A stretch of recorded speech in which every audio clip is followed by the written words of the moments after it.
branching forks in the path of life. I think this is going to be a new person that's going to enter your life. And that I'm going to get fucked over by them? You might.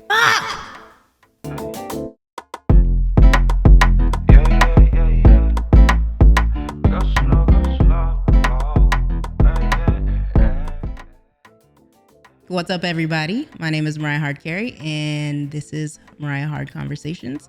I'm here with my homie Z. Hi. Thank you for having me. Today, we're going to be talking about lots of stuff, all the good stuff, some hard stuff, creating a space to be open, communicate, making shit less taboo.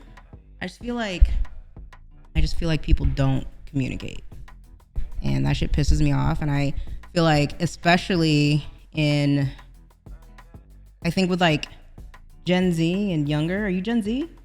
I'm at the cusp. Some people say I'm Gen Z, some say I'm millennial. Yeah, I'm an elder millennial. Yeah, so I'm like almost not a millennial. I'm still cool though. I'm telling you, I think like it's so hard for people to communicate, so they just avoid it. Right. And it causes so many more issues down the line. You gotta suck it up, put that shit out there, communicate about it. And you know what? Like, it's gonna help build trust as well, because the person that you're communicating is saying, hey, look, they are brave enough or courageous enough to tell me about this. Yeah. I trust if there's anything hard in the future, they'll be able to come to me with it. A lot more respect when it comes to people who are like authentically outspoken about anything. Exactly. And it's not easy. I feel like I've trained myself to do my best to communicate. I think it's a selfless thing to do as well. Yeah, no, definitely. So like make sure other people have all the information they need so that they can make their own decisions about things. You know? All right. Z identifies as non-binary. Their pronouns are they, them, which we're going to talk about because it's something I personally struggle with, and it makes me feel like shit anytime I misgender somebody. But I want to get better at it. I need to. I'm non-binary, and it can be like really validating to hear that from somebody else. Just takes practice, honestly. Yeah. At one point, I was not the best at using they, them pronouns either, so practice. All right, I'm gonna talk about you a little bit. Smart as shit.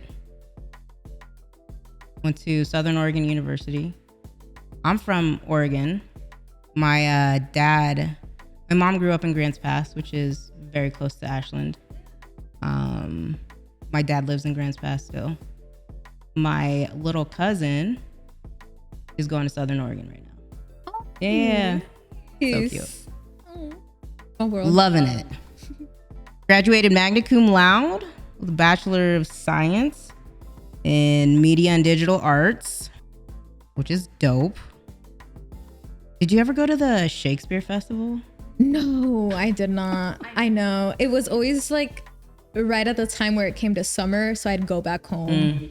We would take school trips there when I was like, that shit's been around for a while. When I was in high school. And I was in high school 20 years ago. We're not going to talk about that.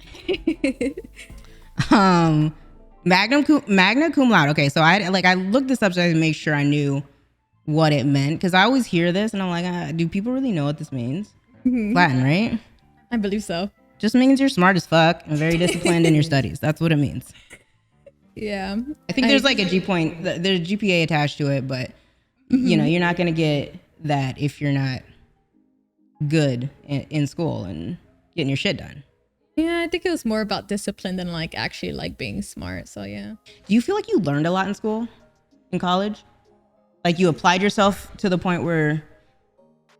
Not in my general eds, but in my major, yes, I did. I think that's because I was like actually interested in what I was studying. That's the only time I feel like I actually learned. That wasn't me at all. No, man. I wanted to party.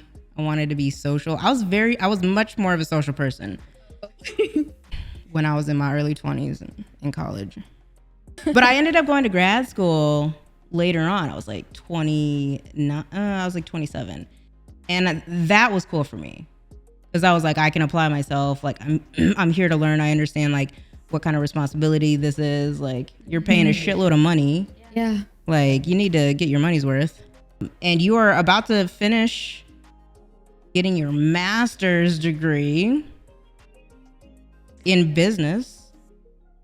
Fucking sick. That's the kind of shit that, like, I feel like if people are going to go to school or go to college, just learn business. You can apply that to anything. Mm-hmm. That's dope.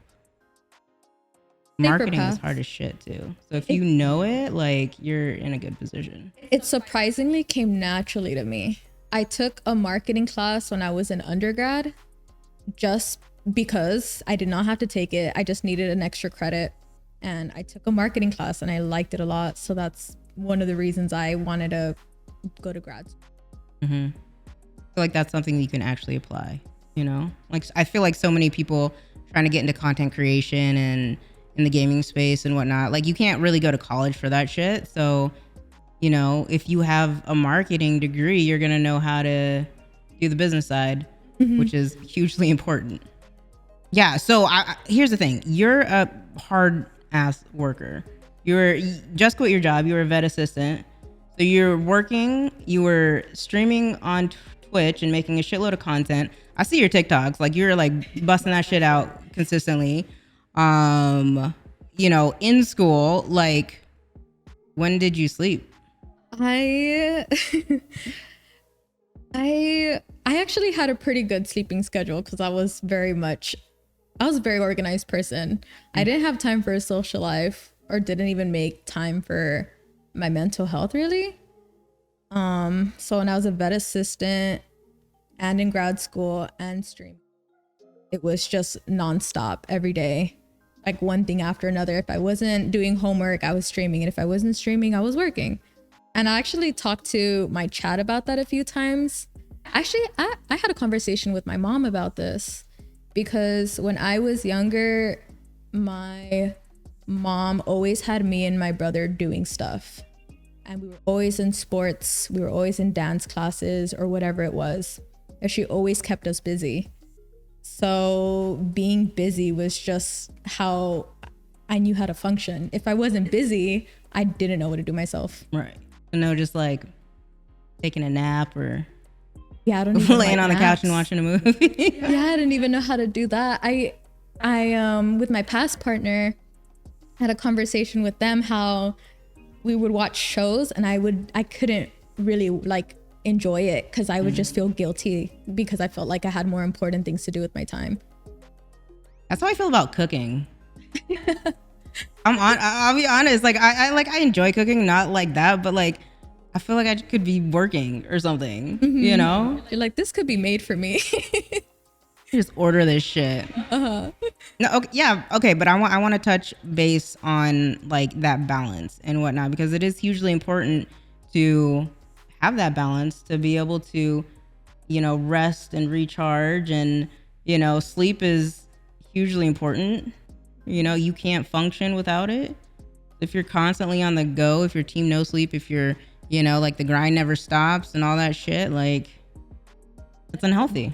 It does. It all catches up to you too. So at what point were you like, I need to find a little bit more balance? I think there was a few months like back to back where I would really burn myself out and I wouldn't even be able to get out of bed.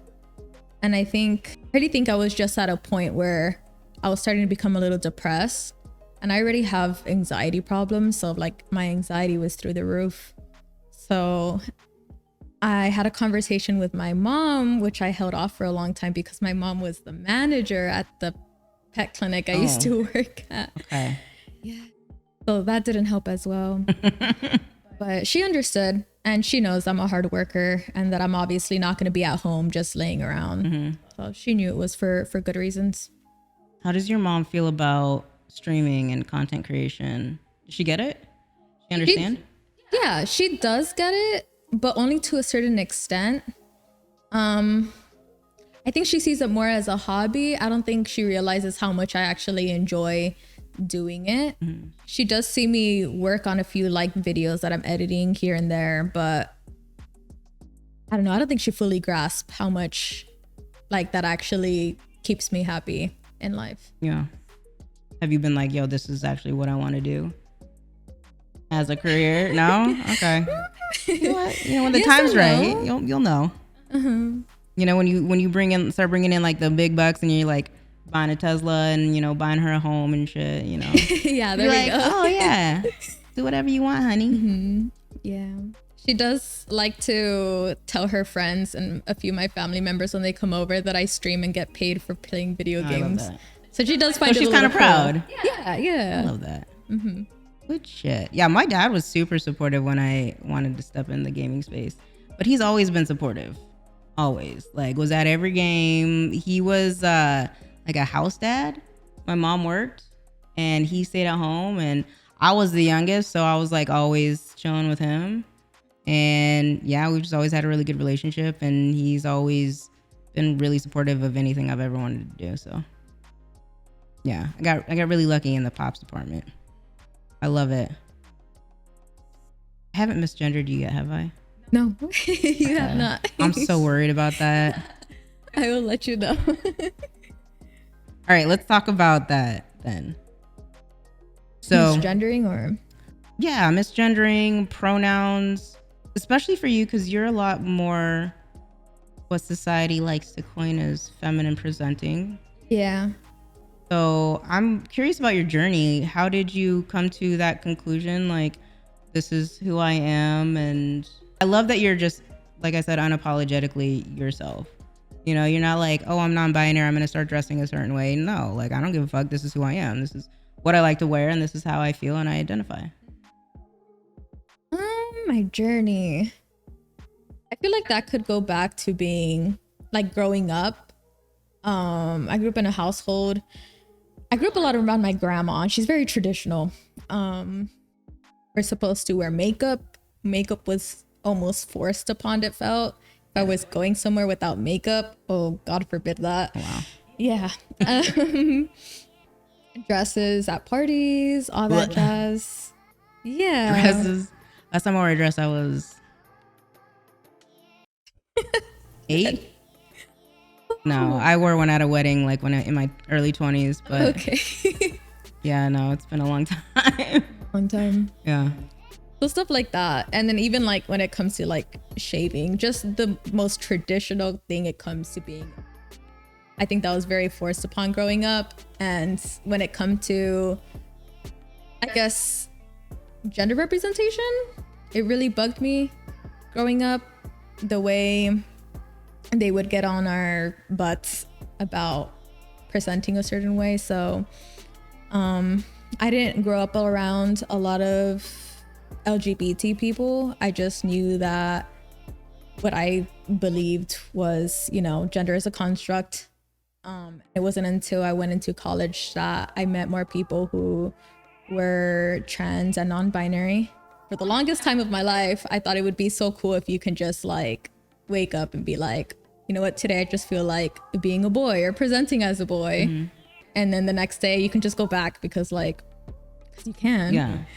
Like who the fuck makes the rules? Exactly. Right? Who made all these rules? We don't live in a world with rules that were made for us. I think it's interesting. Okay, going back to gender identity, I think it's interesting to hear that because I've actually never really thought about it that way. You know, I grew up in a different time. How old are you? I'm 25. I'm 30. I'll be 39 next month. So I grew up never knowing that anything more than male and female existed. Mm-hmm. So I never really thought about any of that. You know, I never thought like, hey, you know, I could, you know, wake up, be a boy today, wake up tomorrow and be a girl. That just wasn't even an option. Yeah. But I grew up like all my friends are boys. I love doing all the boy stuff. I was pissed when I was little that I couldn't take my shirt off and swim like the boys did, you know? Mm-hmm. Or like just pee outside like the boys did. Yeah. And I distinctly remember when I was not allowed any longer to go to, my best friend was a boy. I was no longer allowed to go to his sleepover birthday parties. And my brother got to go. And they weren't even that good of friends. And they do the coolest, like he was an only kid, so he had like everything. And like, you know, like everybody would like get in sleeping bags in the living room and like watch scary movies and like have pizza. And like, it was so much fun. And then I remember my dad sat me down and told me I couldn't do it anymore. And I was so mad. I went into my room and I started kicking the wall, and like, it was crazy. Because somebody else had told him, yo, like, what if they start doing stuff now, you know, that they're older? And that was the last thing on my mind. I didn't like boys. Yeah. I was like, yo, you should be more worried about me sleeping over at my girlfriend's houses. Yeah. I knew that I wanted to do all the boy stuff. But I didn't even really think about like transitioning or anything like that.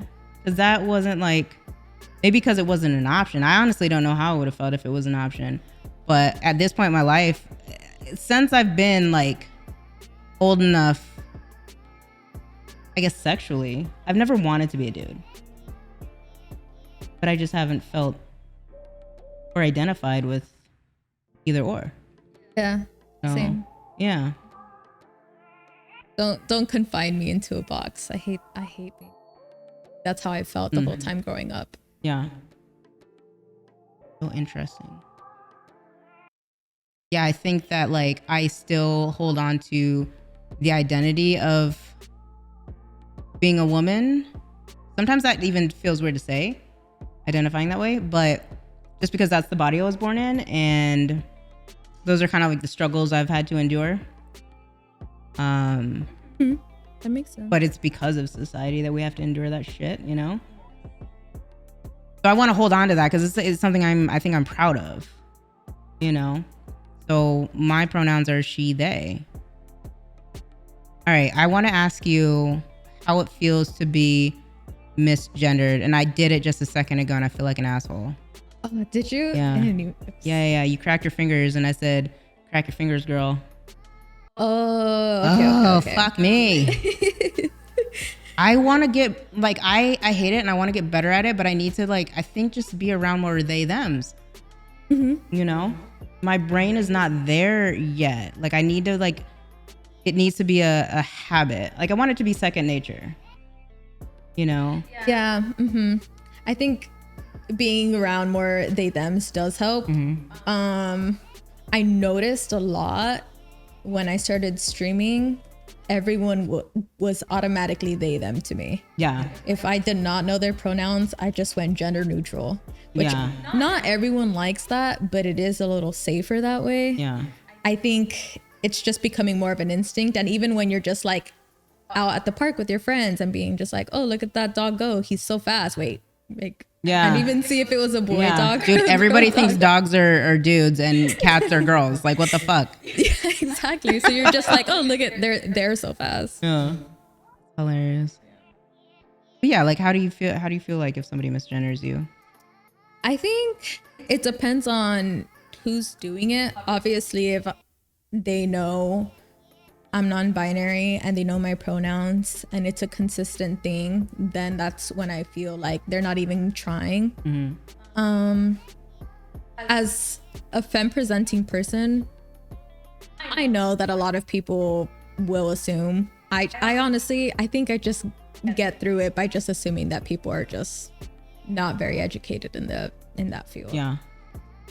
What about me though? Are you gonna get like, did you get mad at me? You didn't even catch it, but I didn't even catch it. And I think because that's a lot of times where people are just like the same thing when calling someone queen.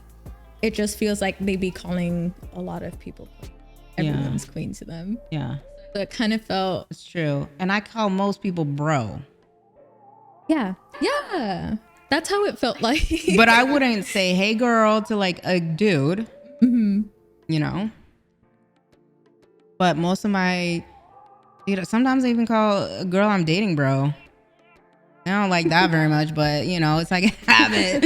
Oh my God, it's a habit. I try to be mindful, but sometimes you just word vomit. Yeah, I don't think I really ever take it too personally. It's been a while since I've taken it pretty personally. I think that's back in undergrad, but that's when I was a little more into dressing androgynous and gender neutral, is when I was just like, I think anybody with long hair, like, because when I used to have long hair, I used to have long ass fucking hair. I feel like I look very gay. I feel like I don't wear women's clothing. I feel like the way that I act, my personality, but like I would still like, it's the long hair, I think. And you wear makeup too. I don't wear makeup, but like dudes will still try to talk to you, and it's like, what's going on here? Like, why? ¿Por qué? What's going on? Yeah, so I don't know. So I wanted to talk about my experience being gendered correctly. Gendered correctly? yeah. For the first time. And for me, it really threw me off guard. I was in somebody's stream and they were talking about me and using they, them pronouns. And it caught me by surprise, the emotion that I felt and how excited I got. And like, I felt seen. I felt, I don't know. It felt really, really good. And so I think for me also, it's like, okay, I need to do that for other people as well. So like, I need to just continue to really make it a point to make it second nature for me, because it is difficult. I think it's difficult for most people because it's just not what we're taught growing up. Yeah. But I just felt really, really good for that to happen. So came out to my dad and his wife when I was there like last summer.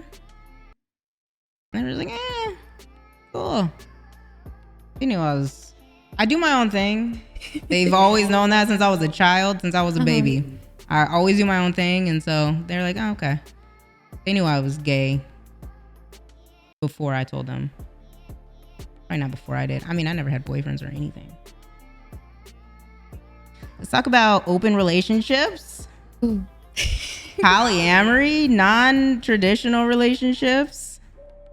I'm always so open to talking about this stuff because I think it's so interesting. I've never been one to like adhere to the rules and the traditions and shit. I think on paper I would exist really well in a very non-traditional type relationship. But at my age, I feel like I've been through so much shit that like I really have to build a high level of trust before I could even like consider walking down any path like that. But I think it's very, very interesting. I think it's something we need to talk about more because there isn't any right way to be in a relationship. And the fact that like you get judged if you want to date more than one person at the same time, the fact that you get judged if you don't want to get married, you know, like all of these bullshit like judgments, you know. But I know, okay, so I know you've been in the past. So you're in a monogamous relationship now. Yes. But in the past you were in, can you tell me about the relationship you were in? In the past, I was in an open relationship. Okay. It started off monogamous conversations.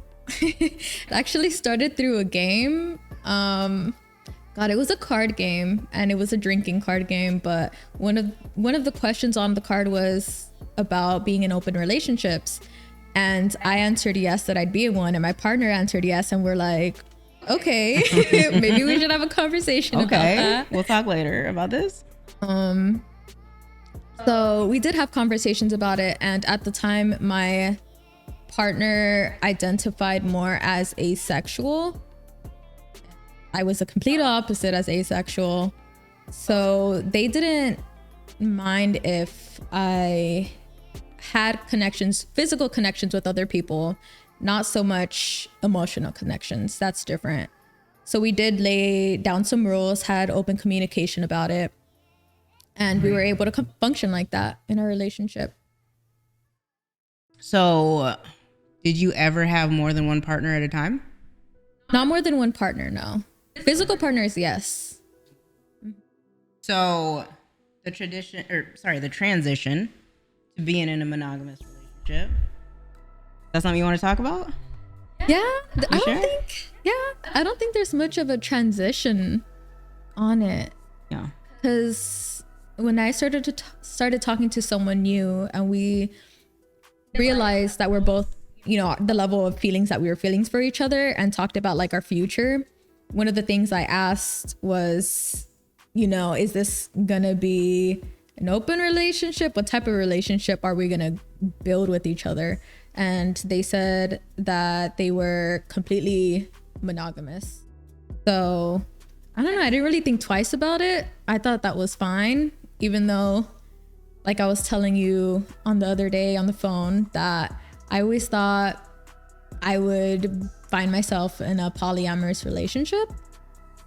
And maybe that had to do with the type of relationships I saw growing up, because I couldn't wrap my mind around being someone for the rest of your life. Yeah. That blew my mind. Yeah. Seeing my brother and my mom do that. Yeah. I don't know how.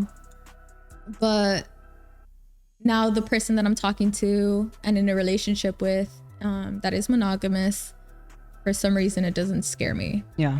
So I think it just also depends on the person you're with. Yeah, completely. I think that also when you're in a relationship with somebody who is asexual, it is less about the physical aspect of it for them. So yeah, I could understand like you seeking, or somebody seeking like that physical thing elsewhere. Mm-hmm. But I think that I was talking to somebody the other day. I don't think any one person can fulfill all of our needs. That's why we have like really good friends, and that's why we have, we go here for, this kind of, stimulation, here for whatever. And so it is, I think, a lot of pressure to put on anybody to say, hey, you're going to be everything that I need for the rest of my life.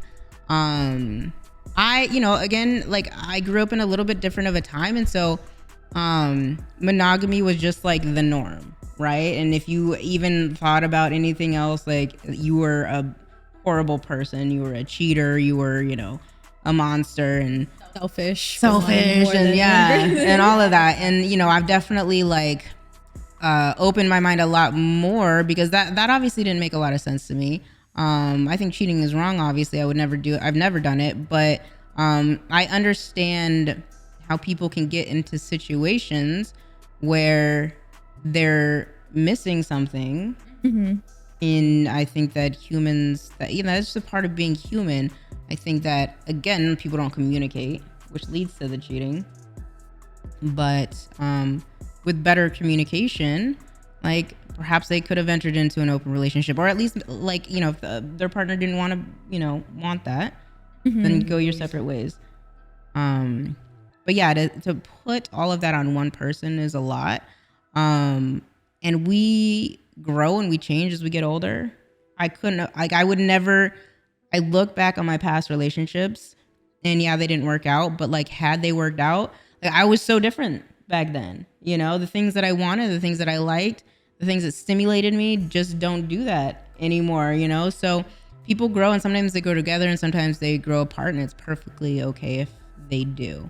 I think it's cool that you're in a monogamous relationship. I don't know if you would feel like, everybody deserves to be free, right? I think that's like one of the biggest things for me, is making sure if anybody is in a relationship with me, they feel free. I don't know. I just think it's interesting to think about going back to monogamy. But yeah, I mean, was there any level of fear there?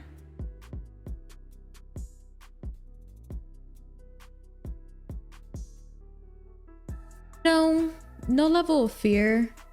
I feel like the person that I'm with right now is a very honest person, and our communication right now has been amazing.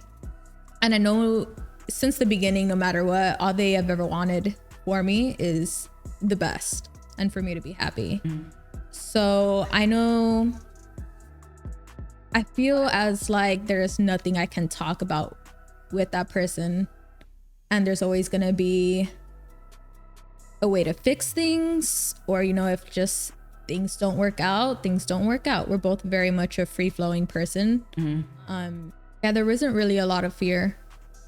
And I know that coming from getting out of a 5-year relationship, that I won't always be the same person I was beginning of a relationship, and I can always change. And like you were saying, you could also always grow apart, which is what happened in my last relationship.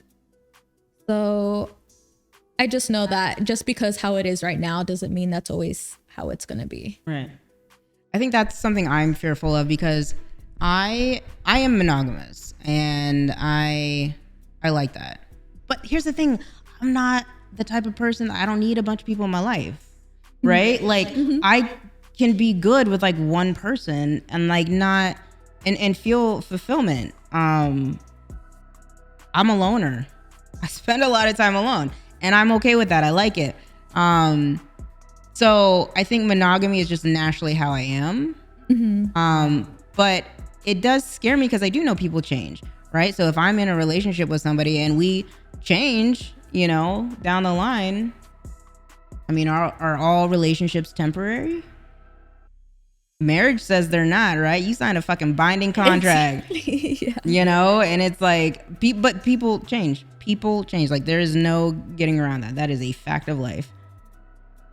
I think the same thing. I used to think that almost all relationships were temporary, but I think it's nice to think about just the same as people change, the relationship changes as well. Yeah. So if it's evolving with you, Right.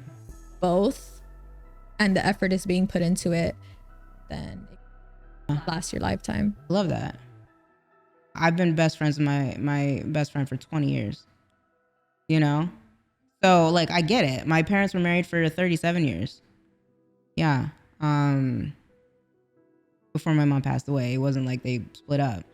And I love the idea of like just having another person that you're so cool with, that you can just like go through life with and chill and like grow together, and like your relationship will grow and change and manifest into different things and whatnot. So I mean, it's entirely monogamy, a relationship lasting for a lifetime, entirely possible, entirely. But yes, most relationships will change. Most people will grow, either together or apart. Interesting. You have so many, like you have some good perspective. Like, I haven't thought about some of this shit. I love it. I love it. Thank you. I do feel like on paper I could be I think for me, like being in an open relationship would look like I'm chilling. I'm staying home. I'm gaming. This is what I like to do. I don't need to go out. I don't need to do X, Y, and Z. And, you know, if I'm with somebody that I really love and like they want to like go be free, I'll be like, all right, cool, go do that. But I couldn't do that without trust. I think in my head, it's a cool idea. I just don't know if I've been fucked over in the past. Like I've seen a lot of shit. So I don't know if it's possible. I don't think it is right now.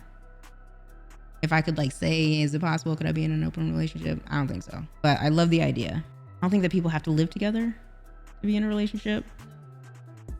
I feel like straight women could like live together and raise kids together and like coexist together and like, you know, maybe they got their dudes on the side or whatever. Yeah. You know? But like I just love the idea of non-traditional relationships. Like a family could be anything. You know what I was thinking about? I was thinking about what if, I was talking about this on my stream, what if you were best friends? Like what if I had a wife and I was best friends with 2 gay dudes, and we decided we wanted to get like a fucking mansion, and we each had 2 kids each, and they were all of our kids, our eggs and their sperm, right? And like, you know, like legally, like maybe like 2 of them were ours and 2 of them were theirs, just on paper, but like they got to grow up together. They had, I don't know, like that feels so cool, right? That's really cute. Yeah, I feel like that's so cool. You know, you just like really like these dudes, and then like having like the male perspective with your children growing up. We're gonna get into some of this later in the conversation, but yeah, I just feel like that'd be really fucking cool. No, it would be. I think obviously when we were younger, the internet wasn't as like advanced as it is right now. but it's a lot nicer seeing like non-traditional relationships. For me, I see them on TikTok, and it's just so nice being able to like other people be out there and just don't care about being judged or other people's opinions about that. Yeah. How cute would it be if you were like, we're gonna have a date night, and then like all your kids are just at home with their dads, you know, and like, or like they do the same, and like the kids would literally have 2 moms and 2 dads, but they aren't heterosexual relationships. That's cute. I need a gay best friend. I'll keep an eye out. Thank you.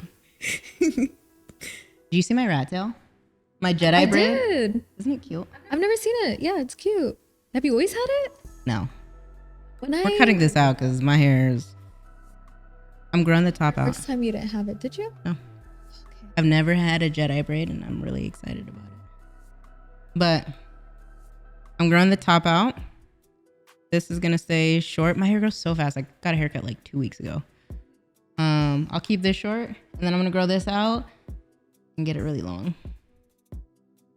I don't like calling it a rat tail. I feel like I'm white trash or some shit. No. See how long you can grow it, or you're just gonna... Yeah, like what if it was like all the way down here, and I was just like whip people and shit.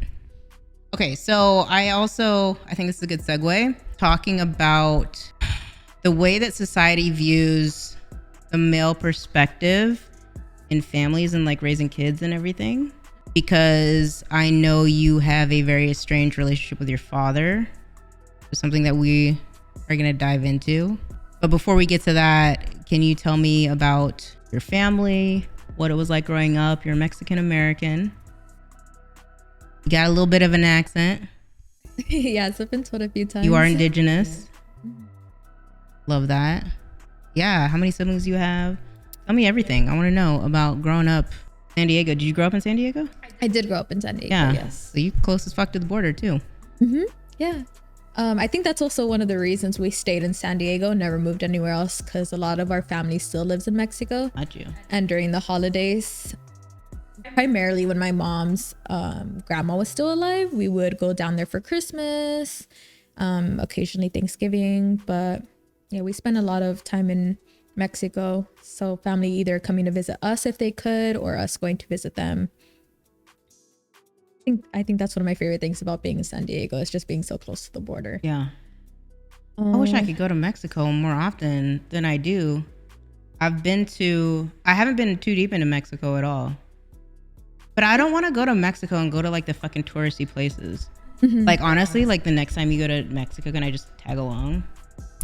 I rarely go anymore, but I'd be so down to like explore deep Mexico with you. Dude, I would be so I'm down. Honduran.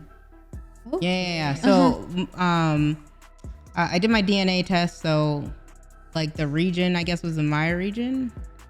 But I do know that my biological mother is Mexican and Honduran.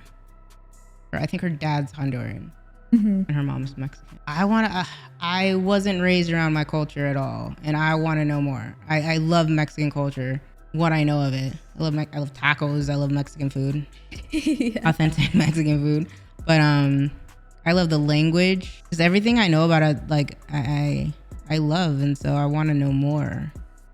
And you don't celebrate any Mexican holidays, do you? I don't know about them.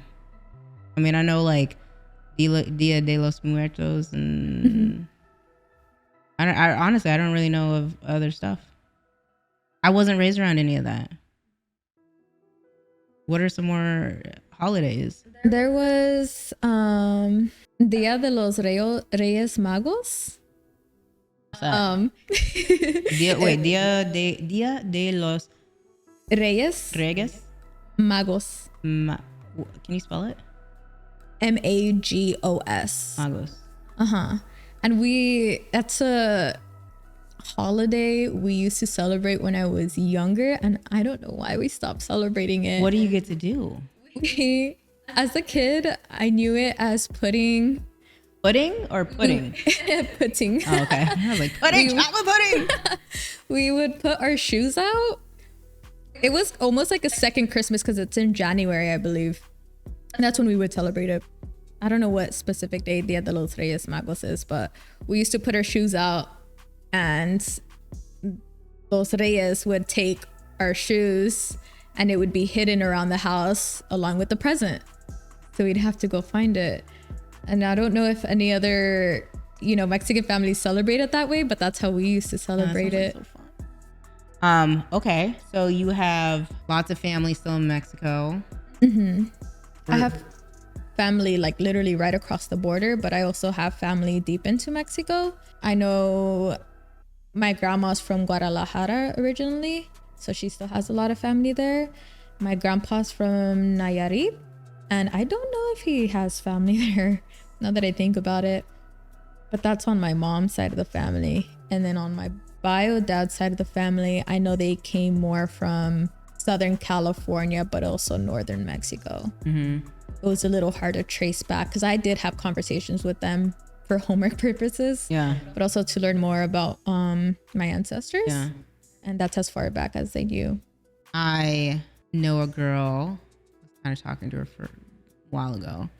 She was full Mexican from, I think, Guadalajara, like that area. Where's the birthplace of tequila? It was also in Narcos. It was like one of the main cities in Narcos. Did you watch Narcos? I didn't. Dude, Narcos I heard is all good. About it. It's so fucking good, especially because you're Mexican. You should watch it. It's so fucking good. I was like, this is amazing. Mm-hmm. Why can't I think of the name? Started with a J.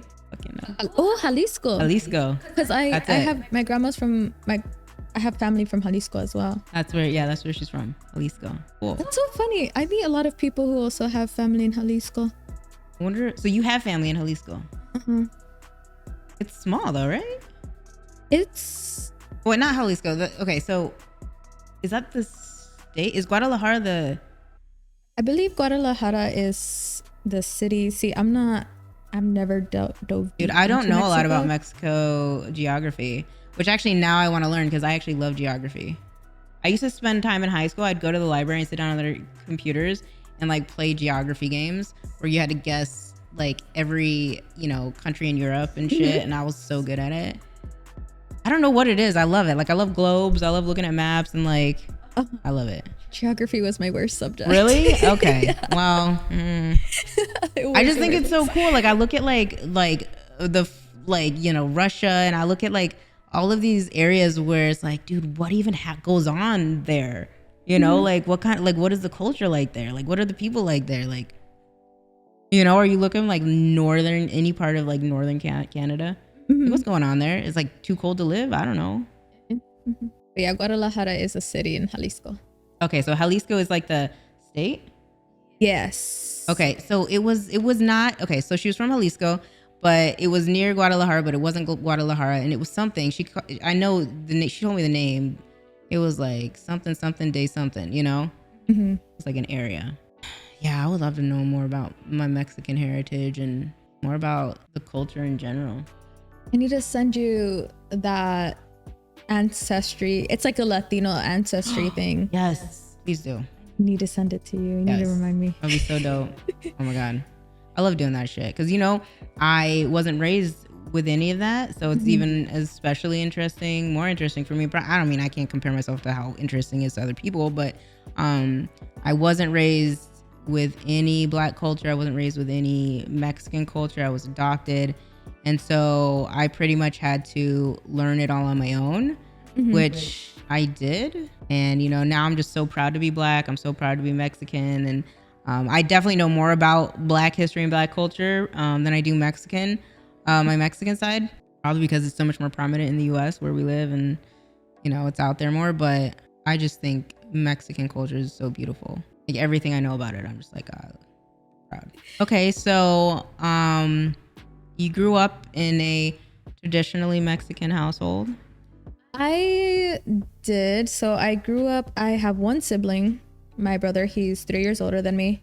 I grew up with my bio mom and my bio dad, but they split when I was younger. Before they split, they tried to be very traditional, like church every Sunday, how they grew up type of thing.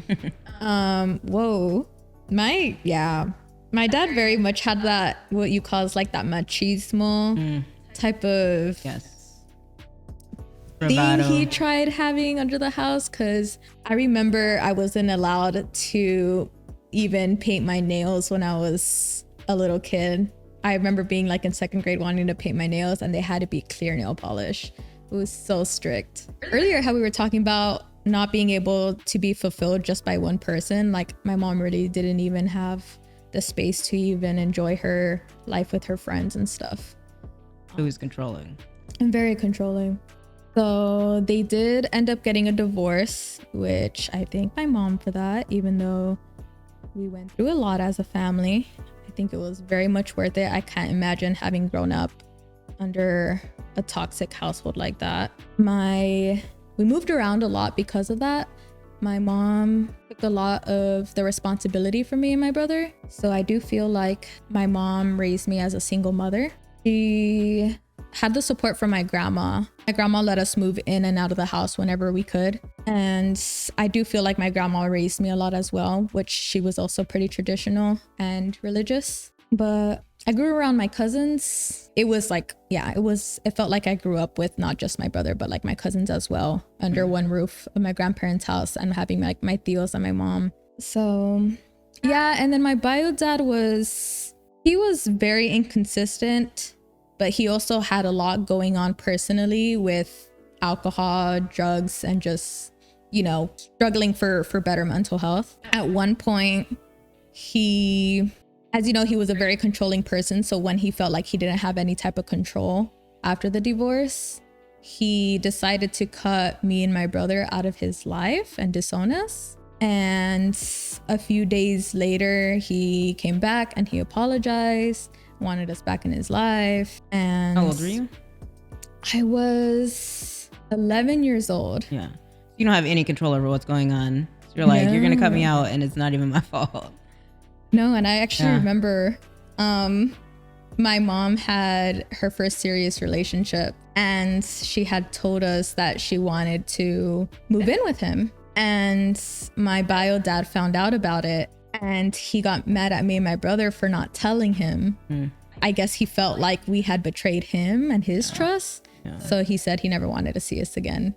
It's hard. He just, throws you in the middle of all of this and expects so much for you to pick sides and shit, and you guys are being pulled back and forth, and I can imagine. Exactly. Kids, not even like barely teenagers, but we barely can grasp what was going on. But we went through that, and then that relationship with my mom didn't last. But so my mom was still single, still basically taking most of the responsibility for me and my brother as we were growing up, taking us to practice here and there. And then my bio dad would show up every once in a while, just to be supportive. He was very much the type of parent to like kind of take a picture for his Facebook to show that like, oh, these are my kids. Right. But what are you doing for us type of thing. He would use the excuse of my blood runs through you. So crazy to me. As a way to...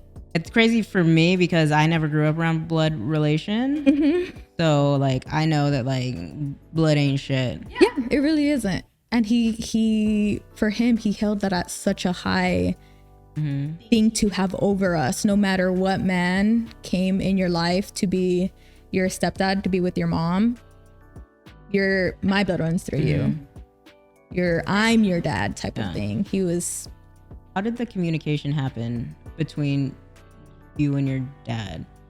Like, what was that like? Was he like calling you on the phone, or like were you visiting him? And he would... So my mom had most custody over us, and then my dad would see us about every other weekend if he showed up, and we would like talk on the phone or text. So that's how most of our relationship went.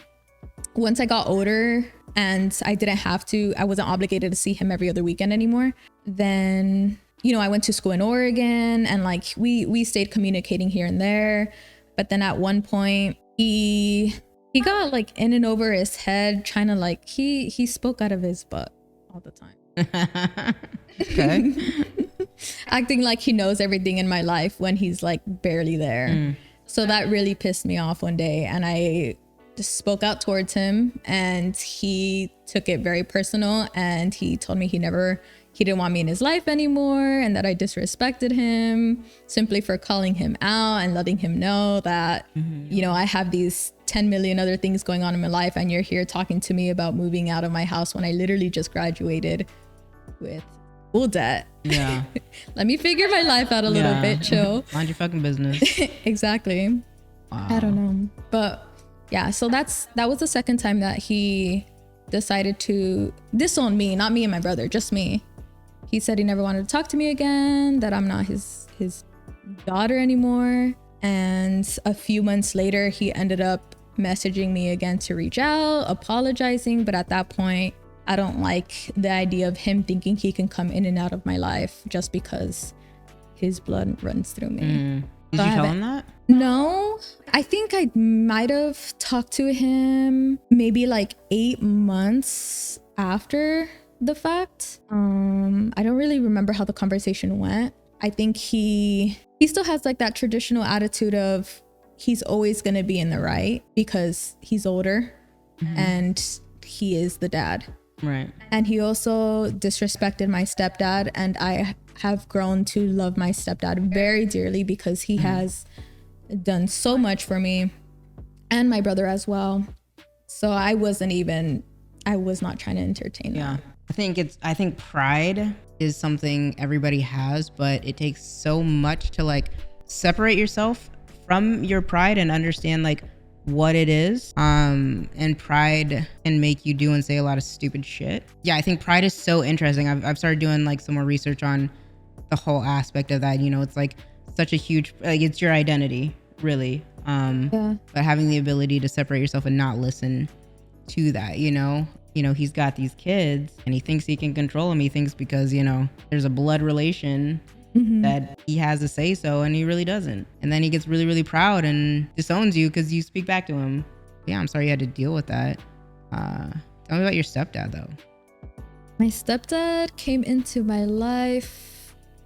I'm trying to do the math. I know I was just getting into high school, and him and my mom moved pretty fast, but we got along. I got along with him really great. My brother seemed to have got along with him really great.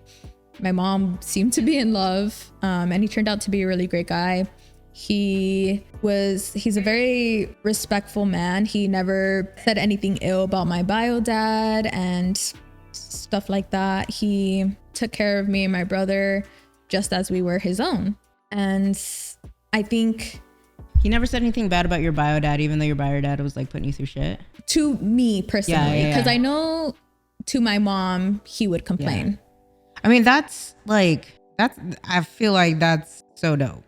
You know, like you gotta have control of your pride, especially because like you're coming into a household where you're essentially taking care of somebody else's kids and loving them the way that they deserve to be loved, and then to love them enough to also not put any negative ideas about their real father in their heads. I think that takes a lot. I think it's cool. I think most adults who have children cannot separate themselves and do that kind of thing. So that's cool. I think that's how it really was in the beginning. But I think as he was in our life longer and he would get to know who my bio dad was more, is when it emotionally started affecting him and seeing the ways he could hurt us. And he did put in the effort to have a relationship with him, but my bio dad just never made the right choices. And word goes around, if he were to say something, it would get back to them. So unfortunately, they never had a good relationship, which does suck because it would have been nice growing up to have my mom, my bio dad, and my stepdad, like, you know, at my parties or anything like that. But I think it just works out how it works out. Sounds like it wasn't for lack of effort though on your stepdad's part. No, definitely not. That's cool. How did your biological father feel about, did you come out to him? Like, how did that go? Oh. Because, I don't know. Sounds kind of scary. You'd be surprised. I really thought, you know, based on how like I grew up and how traditional he was and everything, he actually was fine with me coming out. What? Yeah.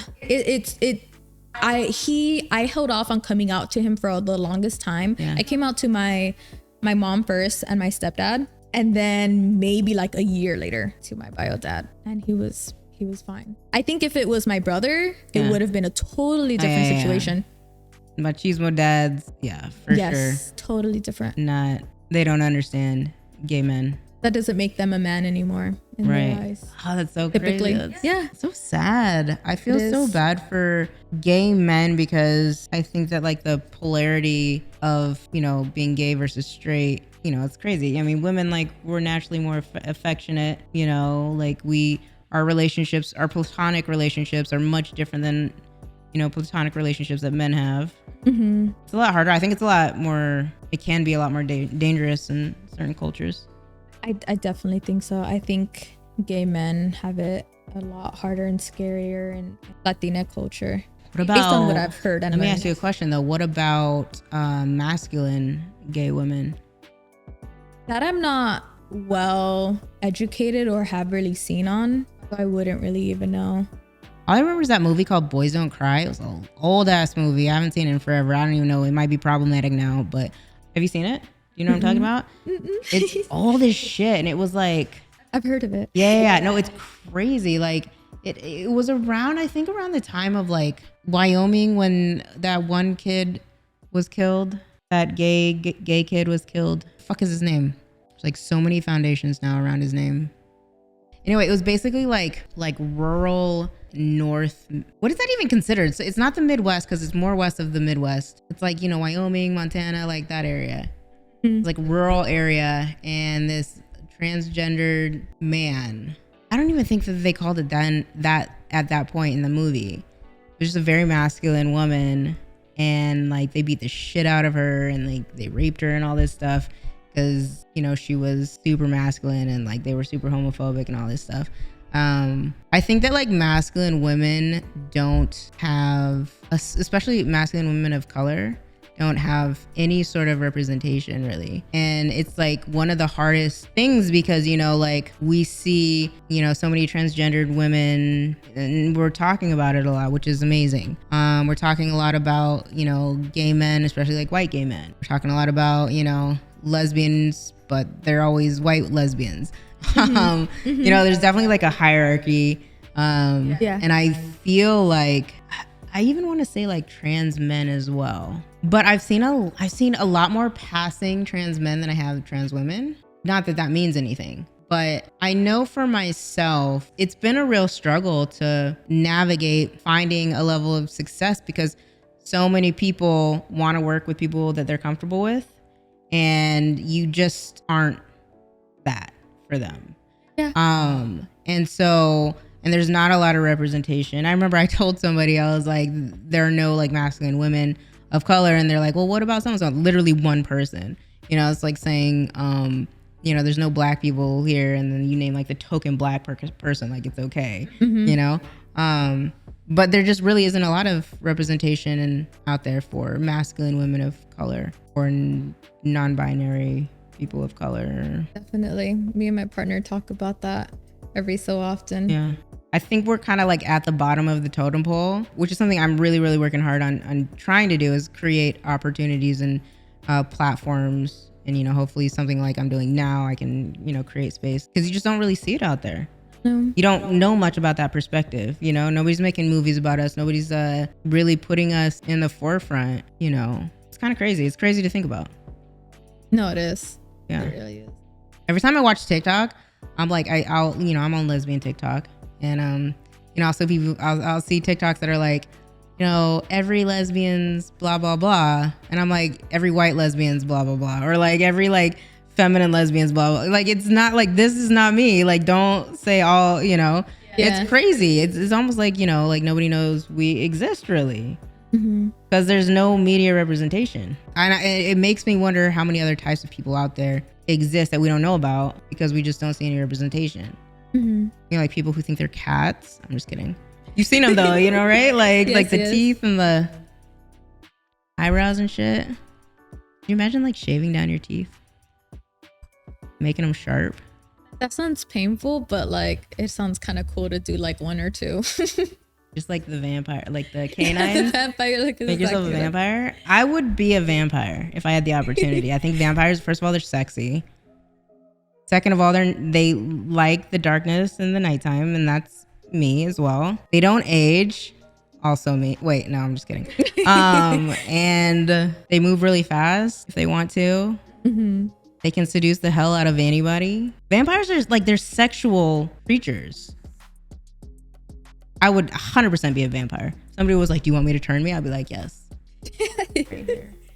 I think I'd be down for that as well. Yeah. I would not pass that up. Like, okay, so like I watch movies where there's like lycans and werewolves, lycans and like vampires. And like, why would you be a werewolf or lycan ever? Mm-hmm. Vampires are so much cooler.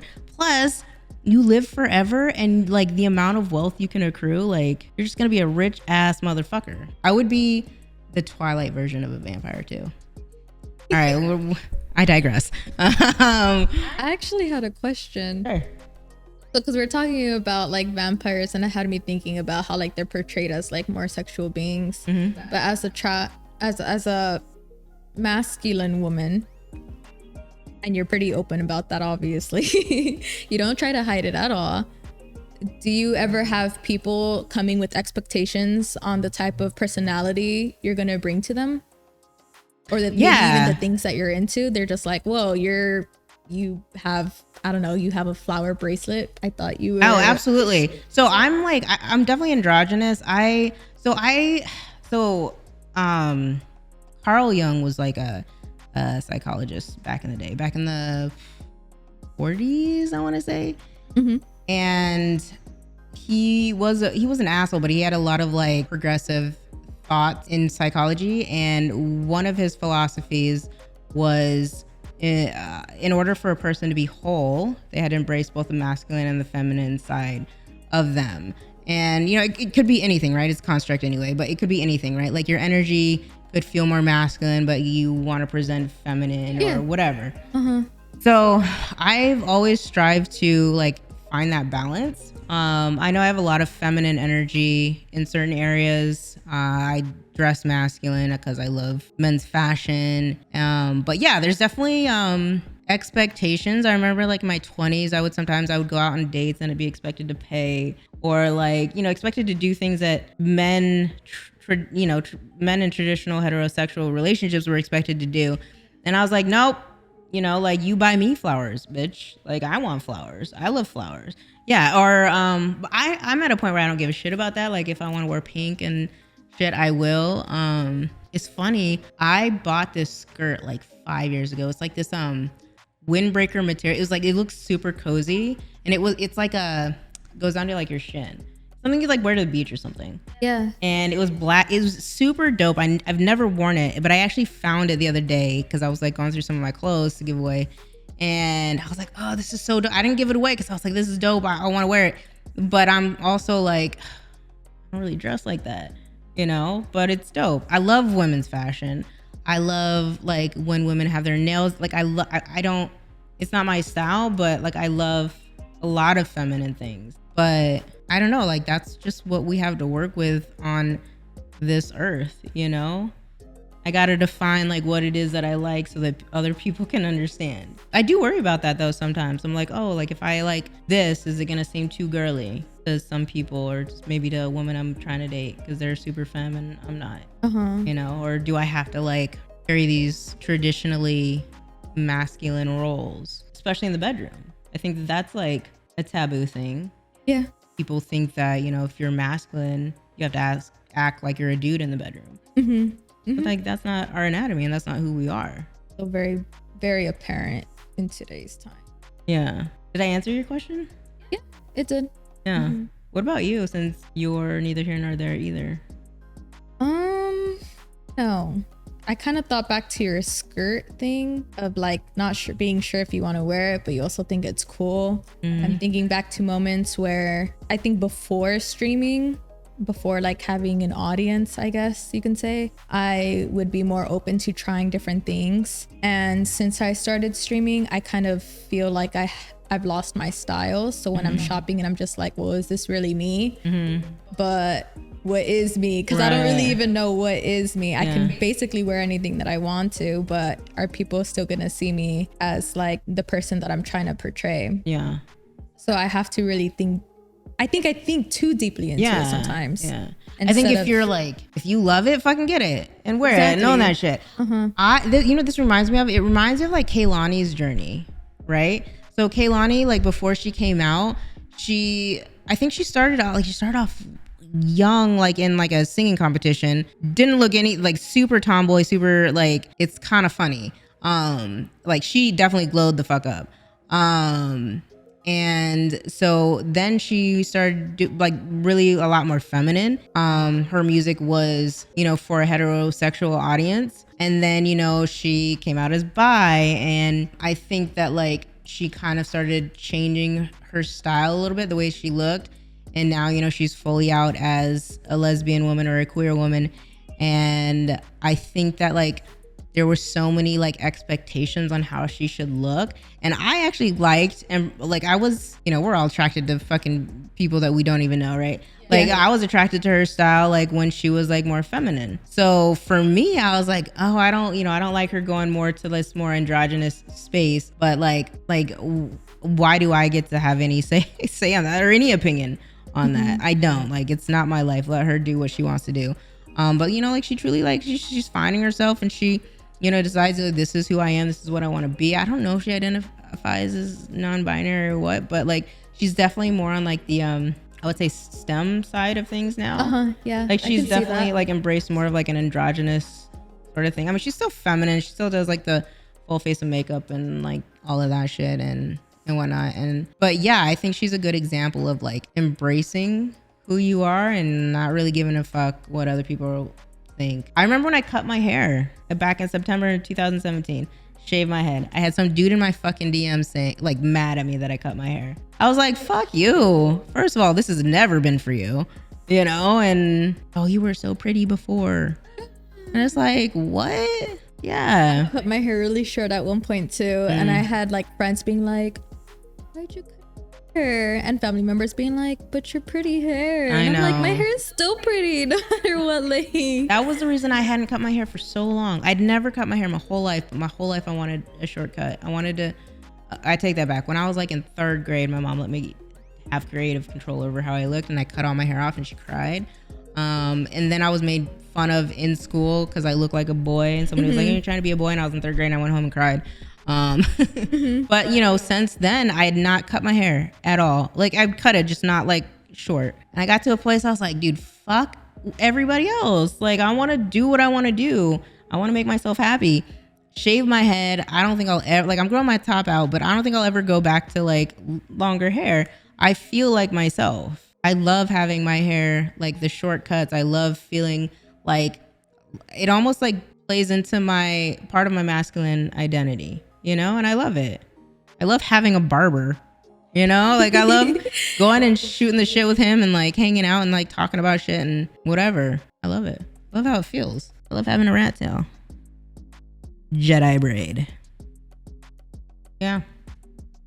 We can do what we want. I say fuck what other people think. They're not you. They don't have to wake up every day and yeah. Let's do crystals, tarot readings, and rocks. All right, just tell me about this obsession with rocks, because I can't lie, I don't understand it, and I would love to. So I'm all ears. I literally as like down to as young as I can remember, like I have been collecting rocks since I can probably like pick them up. I remember the first I don't know how to explain to you what type of happiness or joy it brought to me as a kid. Did you like ever like put them in your mouth and like try to like, okay. I have talked to people that said who used to put them in their mouth and like, I mean, like the texture. I don't know. I like the shape and I like the feel of a lot of them. Yeah. I feel like rocks for me as a kid, like pebbles in like a creek or something like that, was very like mystical. So like I just had my head was always in the clouds. And so like thinking, oh, like maybe I'll turn over this rock and there's like gonna be like a water fairy or some shit, or like, I don't know. It was weird. I was a fucking weird kid. But all right, go ahead. I remember kind of started when my mom, she used to play softball. So I would go, to keep myself busy, I would go find rocks, and it started with this one rock, and it was shaped like an egg, and I actually still have it ever since I was like 5 years old. I still have this rock. Wow. And does it have a name? No, it does not have a name. It's interesting. Okay. Look, that's a good memory though. Yeah, I still remember finding it. It's so weird how I just remember that. But it was like really smooth and it was shaped like an egg, and I was obsessed with it. I carried it around in my pocket. I don't know how I ever lost it. I lost jewelry as a kid, but not a rock. What did you like? What did you think? What did you think it was? Like, what did you think it was like a dragon egg or something, or maybe? No, you don't remember? I can't. I know I had like, I think that goes back to maybe even attachment issues. Interesting. Because I used to get a lot of, what's the right word for it? And I know it's in my medical records. Not abandonment issues, although I do have abandonment issues for good reasons, but there's another word that I'm looking for. But, you know, I grew up with a lot of anxiety, and my parents would give me objects to go to school and be okay with. And I would hold on to this object because it would make me feel closer to my parents. So I don't know what it was with objects that I hold really dear to me as a kid. So maybe there was a connection with me in that rock that I held on to. Maybe it grounded you. It grounded me. You know what? Those objects did ground me. Yeah. So maybe the rock grounded me as well. No pun intended. Yeah. So it started there, and then I would collect a lot of rocks. My mom said that she would literally put my clothes away, pull my drawers out, and it would be heavy because it would be filled with rocks. Oh my God. But she would buy me books to learn about rocks. Yeah. And for a little while, I thought I was going to be a geologist. Okay. Grew out of that. Still collected rocks here and there, but got more into crystals. Mainly because they were pretty. No, crystal is great. I'm just still laughing about the whole rocks thing. I'm an earth sign, maybe. I don't know. Yeah, maybe. You would have loved where I grew up. I grew up in Central Oregon, and I grew up right next to this old volcano. And so like there were all sorts of different types of like I don't know, obsidian and like old lava rocks. I don't fucking know. Very porous, and I don't know. That sounds cool to me. Rocks to crystal. I know. You're probably like, can we go? Like, oh, let's go. Yeah, no, I don't fucking. And then my dad also had, so we spent a lot of time outdoors. I lived in Oregon. It's a very outdoorsy state. And my dad got this rock turner. Oh, yeah. You put the rocks in and it goes, and then they get like really smooth and fucking shiny and beautiful. I want one of those. You want one? Okay. All right. Somebody write that down. The best gift ever.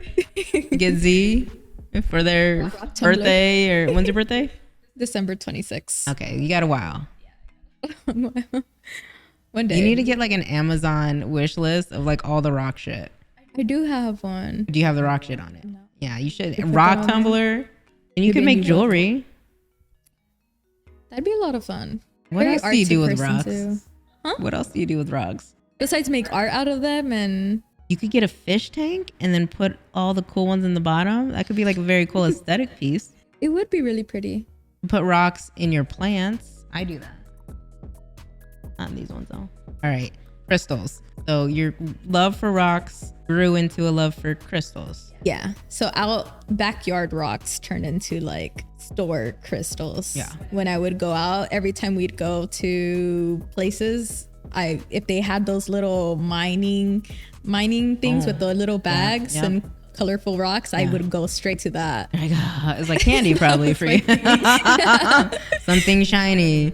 So I started there, and then I don't think it was until really high school is when I started learning that there was different rocks that did different things spiritually. So I would learn a little bit about that, but it still really wasn't an obsession until college. is when I started buying crystals. And there's someone in my hometown, this lady that I really trust, that I go get my crystals with her. And yeah, basically started there because I have a few crystals that are my favorite. And then just as these that I'm wearing, I made this bracelet. It's really wonky. Yeah, so I keep these with me all the time. The bigger one is Libyan desert glass, and then the top one from Libya. is and then the other one is Moldavite. And Moldavite, I believe, comes from the Czech Republic, somewhere around there. What? Yes. Ah, man, if you think about it though, like that's cool. Like this rock has seen it's traveled different places. Like imagine having like a rock from Mars or some shit. Well, the Moldavite, actually, they talk about it being possibly from a meteor. Oh my god. And that's I think fucking that's sick. Yeah, that's why it's so expensive and popular. It got really popular on TikTok, which raised the prices for them even more, because they're manifesting crystals, so they're supposed to put you on the right path on life. So that came from like fucking outer space, basically. That's what they say. That's what they say. Because it's Probably from a true. meteor site. I'm gonna believe it's true. I believe it. Yeah, like fuck it. I feel like it's true. Or like moon rocks or some shit, or like Moon rock would be cool. oh my god. I feel like raw, like crystals and shit, like the logical side of me is like shut the fuck up, Mariah, like don't be stupid. And then like the other part of me is like it's so magical, and like I just want to indulge in like how like the mystics of it. I go through that battle as well. I'm such like I love fantasy so much, but I also consider myself very logical as well. Yeah, it's a daily battle. Yeah, I go through that as well. The crystal lady that I go to, she has a label for each type of crystal there and what they do. Like there's, I think it's green salsalite that's supposed to bring you more money, but each crystal does feel differently in my opinion. But I also think that has to do with the state of manifestation. So if you're carrying this rock that's supposed to bring you money and you're constantly thinking about money and grinding for money, then obviously what you go for, you're gonna attract. Right. So is it really the crystal? Right. Or is it the energy you're putting out on the world? Maybe the crystal is just like a tangible physical reminder. That's what I think that keeps about you sometimes. present, you know, like keeps you present in whatever, you know, is driving you. Like a reminder, like a fucking mood board or, you know, whatever, something that you physically see or hold or touch that is just like a little reminder to stay on track. What's your birthstone? Do you know your birthstone? I actually don't know my birthstone. My birthstone is aquamarine. I have some crystals upstairs. I don't know what they do. I'll show you later. But they just look cool. Like one of them, like I like it, just feels good to rub. I don't know what that does, but some of them you do rub. There's like black tourmaline. If you were to get it, it's like supposed to bring you luck and protection. So if you rub it, it's actually a pretty fragile rock. So if you rub it and some of it were to chip away, it means it's working. yeah. Oh, wow. Okay. But there's other crystals where if it were to break on you, this is for my crystal lady. If it were to break on you, you're supposed to bury it in dirt. And because that crystal is no more. It's bad luck to bring around at that point. So each. Are you superstitious? I used to be. Yeah. Not so much anymore. Yeah. But I very much used to be. But I still listen to her.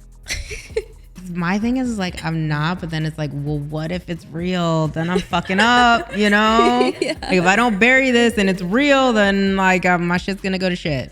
I struggle with that too, because I was raised like very like religious, and like then I was like, that shit doesn't make sense. Like what am I doing? And then I'm like, but if it is real, I'm fucked and I'm going to hell.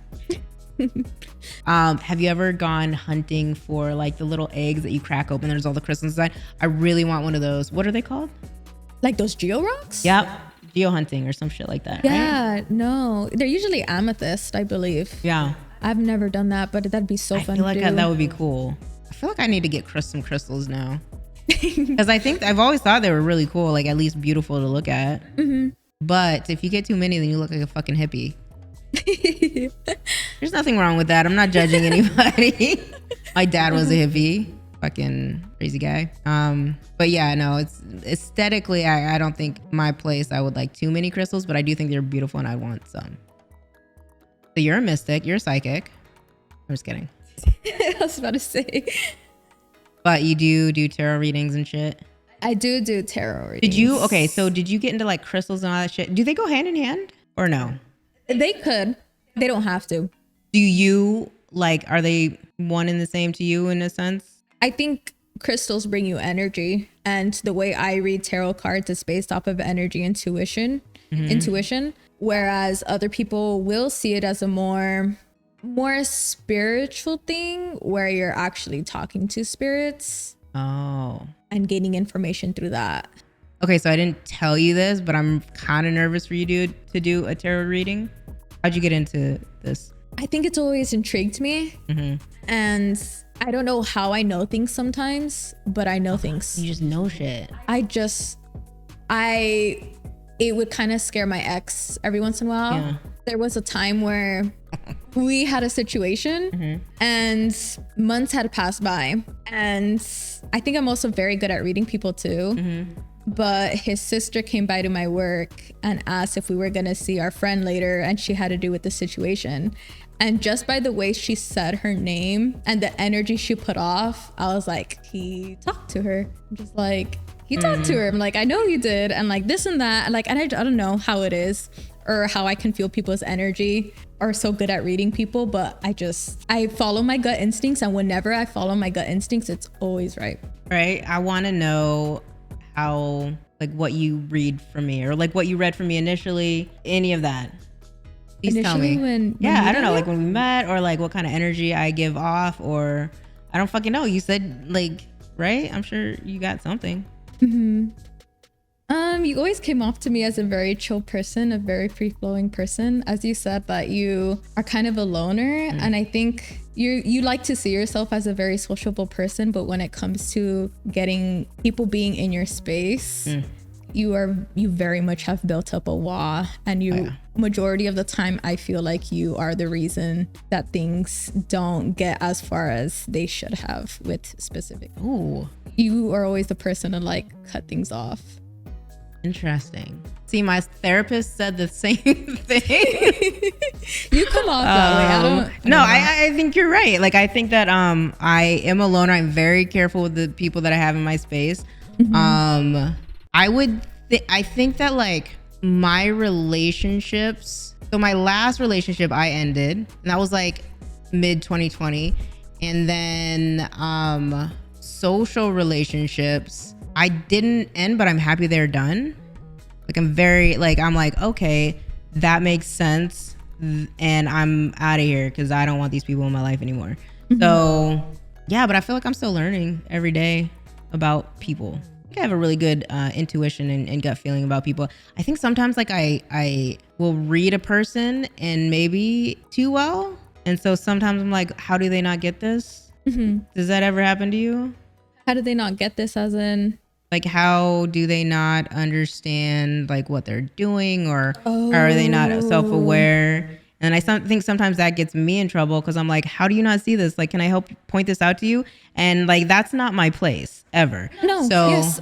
So I've learned to like not do that. I've learned to like step back and be like, it's none of my fucking business. This is not my life. This is their life, and they're gonna like learn and make their own mistakes and grow and all this shit. I am like, nobody's paying me to be a fucking teacher. So yeah, I think it gets a little frustrating. I think I know what you mean, of like being able almost not to sound like, I don't know what the right word is, but not to say that you know someone more than they do, type of thing. I think that people who take the time to be self-aware and to be selfless, and like, I don't think that like most people do that. No, most people don't spend the time. Most people aren't in therapy. Most people aren't like, hey, let me really learn about myself and understand how I affect other people. And so I think once you do that and spend a lot of time with doing that, you gain an insight and a knowledge that most people, the people that don't do that, don't have. So I think sometimes you can see shit and you're like, bro, why are you doing that? And it's not really my place to educate them, but it does get frustrating, I think. Yeah, it does. Yeah. Based on the connection you have with them. Yeah, that shit pisses me off. I just have taught myself to take a step back and let people be who they are, and they're on their own journey. Yeah. Mind my own fucking business. You're out of my life and out of my way. That's the thing though. Yeah. But it's probably why I'm always alone. Because I'm like, no, dude, I don't want to deal with this shit. Don't want to deal with it. All right. Like, what does a tarot reading do? Like, what's the point? What's the purpose? So the point, the purpose, I guess for me, it's more of guidance and advice, because we can do a tarot reading based on your near future. And, you know, there's so many possibilities out there. And for me, nothing's set in stone. I know a lot of people think like your path is definitely written out and that you can't do anything to change that. But I really think that there's infinite possibilities and your future is constantly changing. So to me, tarot reading is more of advice seeking and guidance and taking different perspectives into account. Yeah. Okay. I'm fucking nervous. What if it's like, you're gonna be homeless in 3 months? No, you'll be fine. And no, I honestly used to have a very irrational fear of being homeless. I had to work through it in therapy. I definitely worked through it in therapy.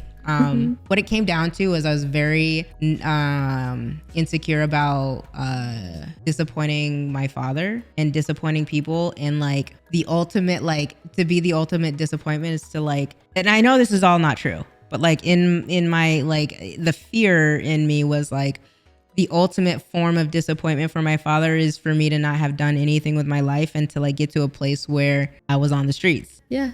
Which is not why a lot of people are on the streets. Like there's so many different reasons why people go homeless. I had an emergency surgery like 5 or 6 years ago. The bill was $90,000. I would have been homeless. Country's great. Yeah, and healthcare, fuck that shit. No, honestly. But like people, that happens to people.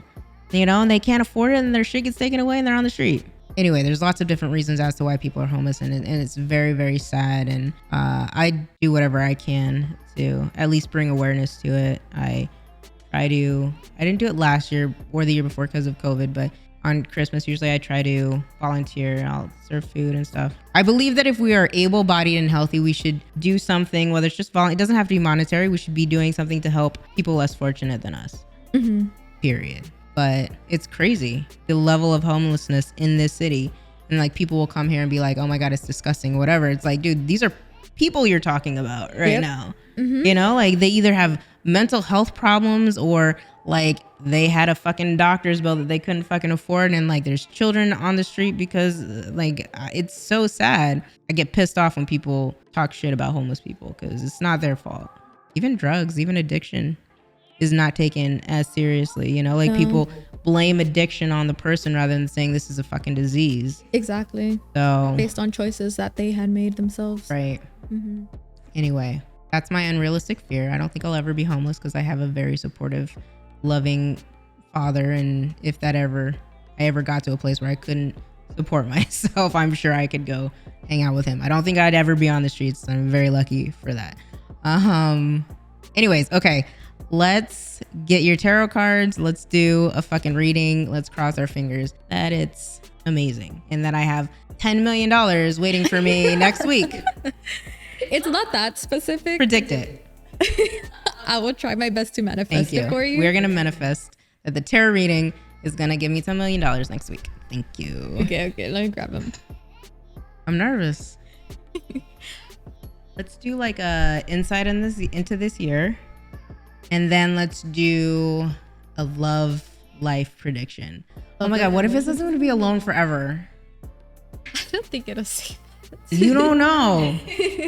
All right, let's go. I'm down. I'm down for everything. Okay, so what this year is going to look like for me. Can that embody everything? It could bring in a love life, and then we have our answers there. And then once we know that there might be a love interest this year, we can read into that love interest. What I do a lot of the time is read into a future relationship so people know what to look out for. Yeah, so it might talk about like, oh, your next partner is going to be really jealous or comes from a really hard past. So you might want to take into account the fact that, you know, they're just very, I don't know, they came from abuse, for example, and you just have to be extra. What if I just am like, nope, I'm not doing it? When you come into someone on your path that shows signs of these toxic traits. Listen, if they have those traits, if they come from a place of abuse and whatever, that's obviously not their fault. But if they're not doing anything to fix it or work on it, then I'm not gonna be their fucking punching bag. That was my last relationship. Ooh. And I had to get out of there. And I was like, as much as I love you and I want you to be healed, you are not taking the steps to do that, and I am being punished for that, and that's not my fault. And I had to put myself first. I had to say, like, I don't deserve this. I don't deserve that toxicity. Ooh, all right, let's go. Really, in-person tarot is a little different than online tarot. Okay. So what we do is transfer energies. Okay. So what I need you to do is split the deck into threes. The threes, okay. And then rearrange them into any order you want. Oh my God, I'm so nervous. Right. Don't overthink this is the fate of my life right now. So you've never gotten a tarot reading? No. Before? I think I did like some sort of psychic reading like years ago, probably like almost 20 years ago. So I don't even remember it. Yeah. I'm so fucking nervous. I don't know, look. I don't know if that means anything. I'm like not trying to look like it's a fucking magic trick. I don't know.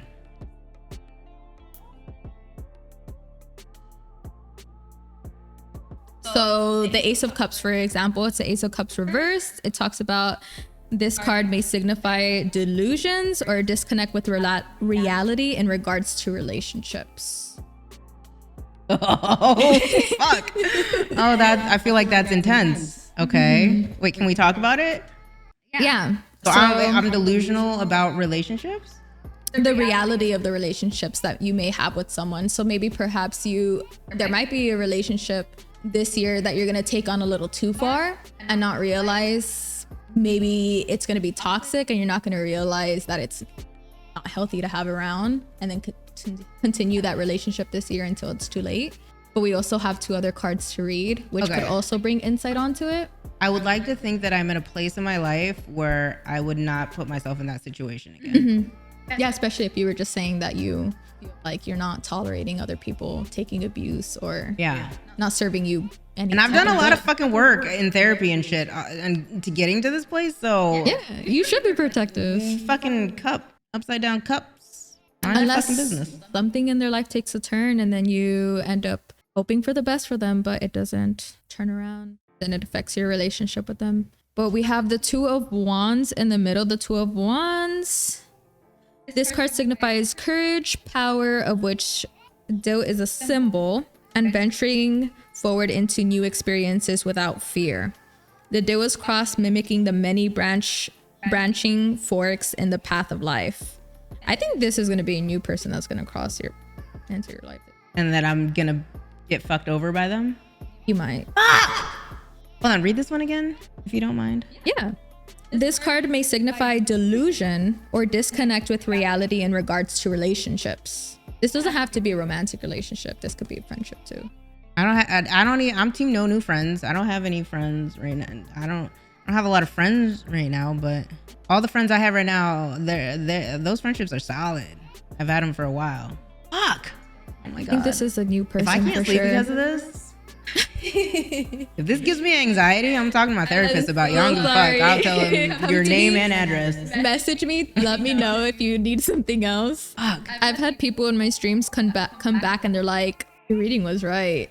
And they're just like, me and my ex, we're exes now. Like the person I was talking to, and it's kind of scary sometimes. Other times, I don't know. Wait, and so this one is, I'm very courageous. I am. Signifies courage, power, and venturing forward into new experiences without fear. So maybe you're gonna go strongly into this new friendship, or romantic relationship, pursue this bond with them that you have because it's gonna feel really good and right, but it's gonna feel maybe a little too right. Things are gonna be maybe a little too good to be too true type of person that creates an illusion for you that you're not going to be able to see the bad sides of them, which will cause a situation for you. Do you usually just see the best in people, or you try to see every part? I'm definitely the type of person that like I don't get a lot of like like intimate interaction often, so that when I do get it, sometimes I'll like will like overlook red flags. But I feel like, but again, like I haven't had I feel like I've worked through so much shit that I'm not like that anymore. Yeah. So I don't know though, it's possible. Just But possible. what if my delusions about relationships now are gonna be like, I don't know, dispelled? Maybe I'm gonna realize like what I thought I wanted. I'm trying to make this as positive for myself as I can possible. tell. I can tell because based on the 2 of Wands, I really feel like it's gonna be someone new that you're gonna cross paths with. That's gonna fuck me over. Fuck, man. Maybe. I don't want that We anymore don't know in what my type life. of. I've dealt with too many fucking assholes. We don't know the severity of the impact that they'll have. All right. Then we have the 7 of Rings. The 7 of Rings. This card represents reflecting on finances, social standings, business, and the fruits of one's labor. The gesture upward suggests reflection and the spices derived from the cardamom plant, and its seeds can be notoriously hard to cultivate. I think this is going to be someone new that you're going to take a business venture into. And they're gonna fuck me over. I don't want to hear that shit. Careful with the people you do business with. Dude, this was my year last year. Really? Yeah, like to a T. You're not going to repeat next year. No, but I have that choice. This is a sign that just because that happened last year, it doesn't mean it can't happen again, because it very much can. Hold on, read this one again, please. This card represents reflecting on finances, social standing, business, and the fruits of one's labor. The gesture upward suggests reflection and the spices derived from the cardamom plant, and its seeds can be notoriously hard to cultivate. Okay, so let me ask you a question. When you do tarot readings, are they supposed to go together? Sometimes they bring out something new. I think the majority of the time they usually flow together. Every once in a while, for example, like the first card will give me something. The second card will give me something completely different, not even related to the first card. And then the third card will give me something related to the first card, for example. But like I said, it's all based off intuition. So your intuition is that my 2022 is going to be exactly my 2021, and that there's a strong possibility that it can be. But like I said, for me, readings are guidance and advice. So if you see any red flags that are familiar to you from last year, that's when you completely do out the window, turn around. Yeah. And you don't even associate yourself with that person. Okay. So I think this is more of a year for you to trust your intuition when it comes to making business with people. You have to trust yourself to know better. Yeah. So I've always had like a really great intuition, and I do feel like I have especially like okay, so if this was last year, right? I definitely ignored some red flags, which I'll know now not to do. Yeah, no, do not. Right. No benefit of the doubt, especially for your business and everything you put hard work into. Yeah. I do feel like I think I care too much about other people. You did say you're an empath, right? Yeah. And I feel like a lot of times I'll work really, really hard, and instead of like working hard for myself, I'll work hard to help other people, and I should be putting that hard work into myself first. I think I did a lot of that last year, and I know I'm not going to do that anymore. I think that was like a lesson learned for me. Yeah. Oh my God. My delusions about relationships. Fuck, I'm delusional. I'm delusional. And I'm gonna like fucking step into this new relationship that I'm delusional about with like confidence and shit. Like I'm like confident in my delusion. And then that's just gonna bite me in the ass is basically what you told me. Because you're gonna feel confident in it, but it's all a delusion in the end. Yeah. That's what you're saying. No, that's not what I'm saying. That's what you're saying. That's what this is saying. Well, yeah, because it could start off as an illusion. I like to think I'm pretty grounded. I like to think that I like to be, you know, up in the sky, but I keep my feet on the ground. But you said up in the sky because it was talking about a disconnect with reality. So I think as long as you stay grounded and stay focusing. This is going to keep me up at night. No, I don't want it to do that. I'm so sad now. No. I thought 2022 was my year. It still can be. Listen, I am very confident, but it says I'm confident. I'm confident that like I'm not gonna be in a situation that's gonna fuck me over. Or at least if I do meet somebody that's got those intentions with me, I'll be able to point it out. Or yeah, I'll be able to see it. Well, maybe now because you feel like we're confident based on what you already went through is making you a little too confident. You know what I mean? Maybe this is just a fucking warning and now I know. Exactly. That's how I see it with my readings. So you think it's like, right, it's like, hey, look, there's a possibility like that a path is gonna be presented to you where you can fuck up like this. Mm-hmm. Be aware and know not to go down it. Mm-hmm. But I don't know. I mean, I'm saying that, what is your intuition telling you? Well, you just talked about being really confident. And it talks about venturing into new experiences without fear. Yeah. So maybe be a little more careful instead of being, like you can still be confident and courageous when it goes to new relationships and experiences, but you still need to have that side of you. That side of you is still very important when you're still a little scared because that's your intuition trying to tell you. Right. You still need that part of you. Right. Fear is very beneficial. It can be very beneficial as long as you don't let it rule you. Yeah, of course. You got this. I'm so confused about my life now. No. And you want to do a love reading? All right, let's do a love reading. We're doing it. I'm good. Fuck. Dude, I'm already down in the dumps with this shit. I can't get any lower. Maybe, I don't know. I'm going to fucking eat my words right now, probably. Love reading.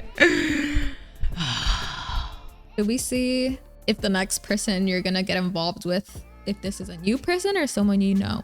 Yeah, let's do that. 100%. Absolutely.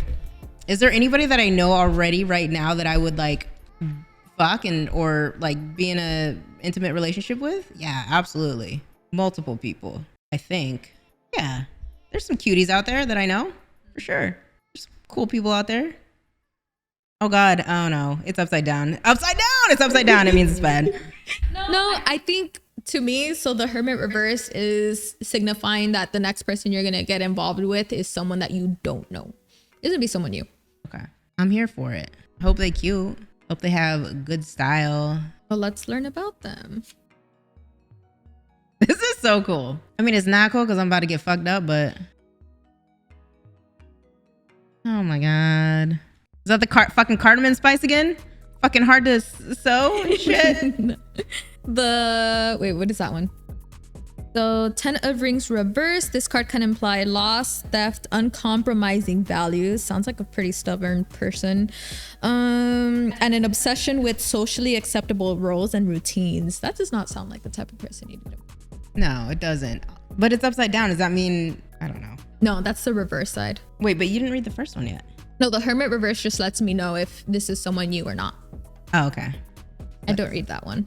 So it's just the middle one. So it's somebody you knew. It's somebody new who has uncompromising values. As for an obsession with socially acceptable roles and routines, not that it's your responsibility to teach people, but maybe you can open up a new world to them as what they traditionally know as to, for example, them being gay and out. They thought, well, because... I'm going to turn a straight girl? No. I don't got time for that. But maybe... I don't know, when it comes to being out sexually and in a gay relationship, they think that it should be this way, but you're gonna tell them and show them a whole new world of like, no, like just because we're gay doesn't mean we need to function this way. And introduce them to non-traditional things that they're not even used to. What are they gonna introduce me to? Good question. We can actually pull something like that. Let's read this one first. Fucked. I'm basically fucked. The 3 of Rings. This card concerned itself with cooperation, skilled labor, and completing projects. The rings behave as a lens from which the poppy, a symbol of both success and sloth, can be observed. If focus is applied, triumph will follow. Can you help me with this? I don't understand. I think they're a very hardworking person, and especially when it comes into their personal crafts. But I think when it comes to relationship, there can be a lot of success to it because of their drive. So their relationship with me, it's going to be successful because of their drive. I'm going to show them what's up, like the way. So maybe they can come off as stubborn and with these traditional views, but that doesn't mean that they're not going to be mendable. I don't know what other word to use. Because they're so driven to like make shit work. I ain't got time for this, man. It I ain't got time. sounds draining. I ain't got time for this shit, man. What could this like, leave me the fuck alone. What could this person bring to you? I just need like a mellow, stable person that fucking gets it and they're in therapy, you know? Like, so the King of Swords was the last one. According to the book, the King of Swords sits at rest, his sword braced before him. Unlikely the dynamic gestures of the knight and queen, he represents authority, integrity, connections, intellect, and fortitude, both physical and mental. The thyme alongside him stands for power. The pansies for remembrance. He is commanding presence that demands respect. Maybe this is a relationship you should avoid. But it also so my sounds first reading was basically telling me to avoid this motherfucker. But it also sounds like you're gonna gain a lot of power. Like, I don't know how often you've had control from your other relationships, but it does seem you might have more control. But it talks about demanding respect. King of Swords sits at rest, his sword braced before him. This is all very scary for me. Not gonna get any sleep. Every person I meet moving forward, I'm gonna be like, is this you? Is this you? I mean, if you see someone with traditional views, then I'm gonna avoid them. You avoid them. Run the other way. But I think this person will test your power. I mean, I'm not like the type of person that like needs to like have control, but I'm also not gonna be like, you know, it has to be like a balance. Yeah. That fucking sounds abusive. Sounds like it could be. I mean, I know I'm not gonna go there anymore. I mean, unless it's like a healthy form of like testing your power within a relationship, not that like you're wear the pants in a relationship. Do I? I was gonna say, because if you do like wearing the pants, then maybe that's a good thing that they're gonna be testing your power. I think to an extent there are things that I do like take charge of, but I also like to like if we're going out to dinner and I ain't gotta plan any of that, I'm good. You know what I mean? That sort of situation. I just don't like planning shit. I do too much of that shit like work life that like I don't want to have to do that, you know, home life. Yeah, I could though. I'm good at fucking planning shit. I'm good at like planning occasions to make someone feel special. I'm creative. Aww. Creative. I think it's about like listening and it's about like the little details. You know that? You're good. Yeah. That's all really stood out to me with the King of Swords. Authority, connections, and intellect. I don't know. All I know is I'm worried about 2022. Thank you for that. I appreciate this person is this year. Oh, we don't know if it's this year? No, we don't know if it's this year. Well, I don't want it to be next year because if I got to cut that shit off, that's 2 years of my life that's wasted. Oh my God. I'm going to cry. I'm going to fucking cry. All right. Thank you for that. I think it's very cool and very interesting. And we will take note and see if this stuff happens. Yeah. All right, Z. Thank you so much for being here. Thank you for having me. Thank you for giving me lots of anxiety for my year to come. Message me for any more readings if you would like. Can I do a reading that will like negate the last reading? Negate the last reading? Yeah, like just like wipe it clean. Fuck. I think that's how it works. Yeah, I think we talked about some cool shit. It's kind of vibed and flowed, and I'm so happy we talked about like untraditional relationships and gender identity. I think it's so important to continue talking about that kind of stuff because we got to normalize it, you know? Yeah. But you're fucking awesome. I think you're going to be extremely successful. You work really hard. I think it's just a matter of time, honestly. Thank you. Yeah, I do. You're on Twitch, you're on YouTube, you're on TikTok, you're on Instagram. What are your socials? Go ahead. I'm on Twitch as Queer God, and then YouTube as well as Queer God, although I need to step up my YouTube game. TikTok, Twitter, Instagram, Queer God Z. So did you change the spelling yet? I did. Let's go. I like the new spelling. I really do. Thank you. I'm so happy a lot of people do. No, it's cool. It's like just short and to the point. It's like, let's fucking go. That's great. You do really have a very dope and supportive community. Every time I pop into your stream, like everybody's super cool and chill, and it's a safe space and LGBTQIA plus friendly, and I think you need to be a lot bigger than you are, for sure. There aren't a lot of streamers in the LGBTQIA plus community. So it's not talked about enough. Right. The number of very successful streamers that make shitloads of money all look a certain way.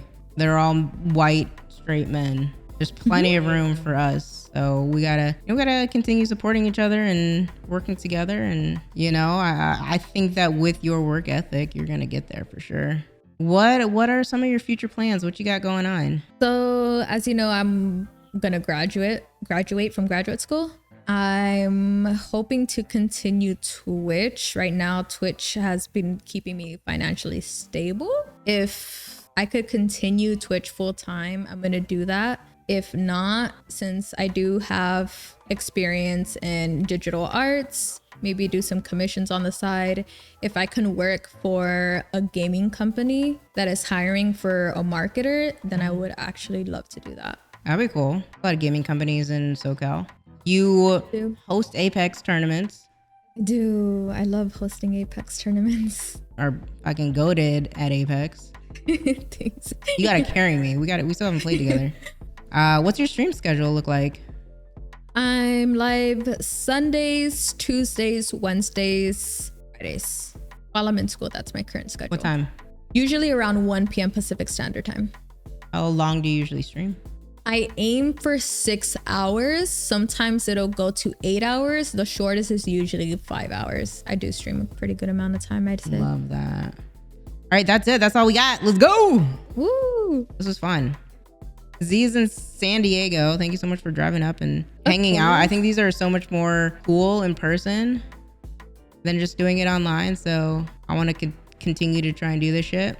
But yeah, I appreciate you coming through and agreeing to this. It's a nice experience. Let's go. So we are going to have all of Z's information in the about section. That's what it's called, right? I don't fucking know. Yeah, down below. Look them up. Go check out their stream. It's always a vibe. Sometimes you do like makeup and like painting on your fucking face and skin and shit. Yeah. That's cool. Let's go. You got anything else you want to add? No, I think that's all. Thank you everybody for watching Mariah Hard Conversations with Z. We'll see you next time.